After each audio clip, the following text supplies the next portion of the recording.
x equal to 23 I into में कितना हो जाएगा 5, तो x इक्वल टू कितना हो जाएगा 5 15 और 3 कितना हो जाएगा 5 15 15 10 1 11, यही हमारा क्या हो जाएगा आंसर। ठीक है, तो जिसका जिसका सही है आप मिला लीजिए, गलत होगा तो उसका भी हम उपाय कर दे रहे। बताइए किसका किसका सही है, मैचिंग कीजिए जल्दी। जिसका गलती है वो लोग उतार ले। गलती है, गलती है, गलती है तुम्हारा, जल्दी करो जल्दी करो।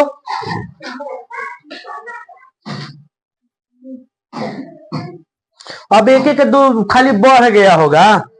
तुम बोलो ना तुमसे कौन को क्वेश्चन नहीं आ रहा था, तो वही बोलो, वही बना देते डायरेक्ट। जिससे जिससे जो नहीं बना है वही बना देते हैं डायरेक्ट। क्या जी, अब मिलाएंगे तो समय खत्म हो जाएगा, फिर छुट्टी करना पड़ेगा।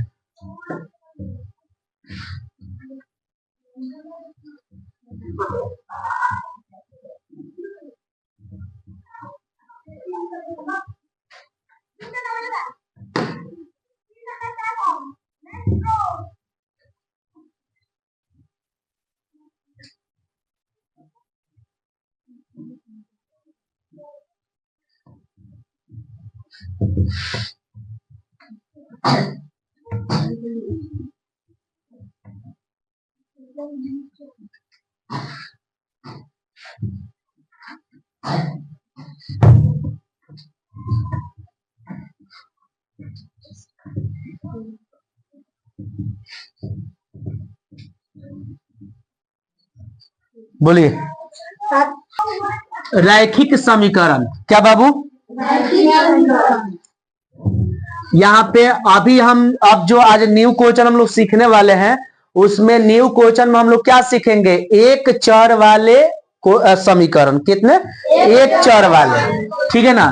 तो यहाँ लिखेंगे, देंगे सबसे पहले एक चर वाले, क्या लिखेंगे, एक चर वाले रैखिक समीकरण, रैखिक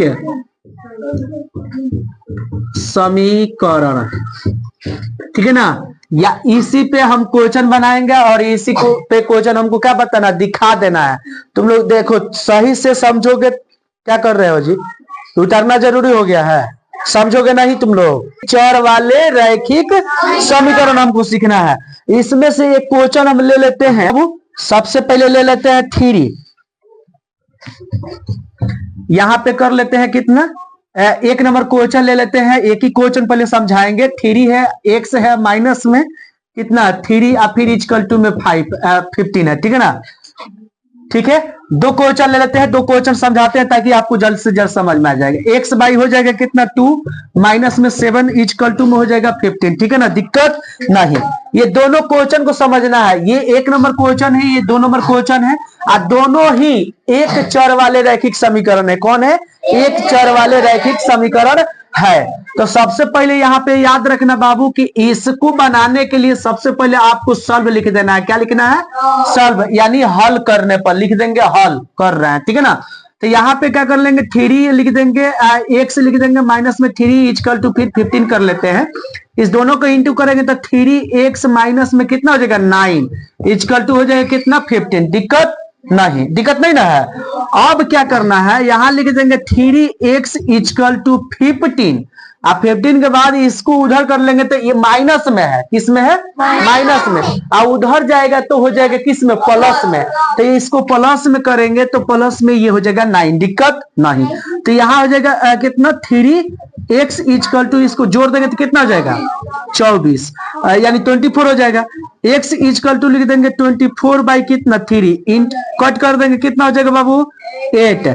तो इसका राइट आंसर कितना आ जाएगा 8। बोलो समझ में आया कि नहीं आया। अब बन जाएगा, इसमें क्या आएगा तो एग्जाम में 9। ये देखो पहले समझ लो बाबू, इसको इसमें पहले फर्स्ट ऑफ फर्स्ट गुणा किए हैं, मैंने फर्स्ट बार इस 3 से और x में किए, फिर माइनस 3 में और 3 में गुणा किए तो 9 हुआ, ठीक है। अब इधर देखो, अब क्या करना बाबू, इस क्वेश्चन को लिए क्या करना है, सॉल्व लिख देना है। सॉल्व लिखने के बाद क्वेश्चन को लिख देना है x/2 फिर माइनस में 7 इक्वल टू लिख देना है कितना 15। दिक्कत, बोलो दिक्कत है, समझ में आ रहा है।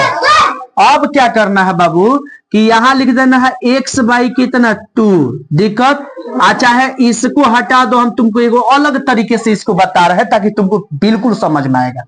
यहाँ लिख देते हैं x बाई माइनस में आई, दो जो है ना 2, इसको लेकर ये 7 में गुणा कर देंगे तो कितना हो जाएगा 7 दूना 14। अब बाटा में लिख देते हैं कितना 2 इक्वल टू कितना 15। बोलो दिक्कत समझ में आया? करेक्ट।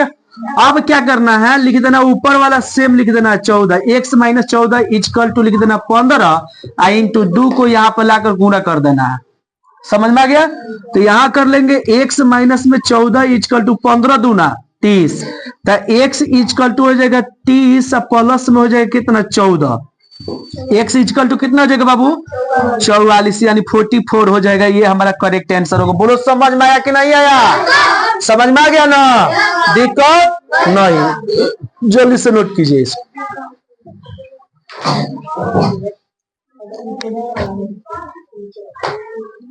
जय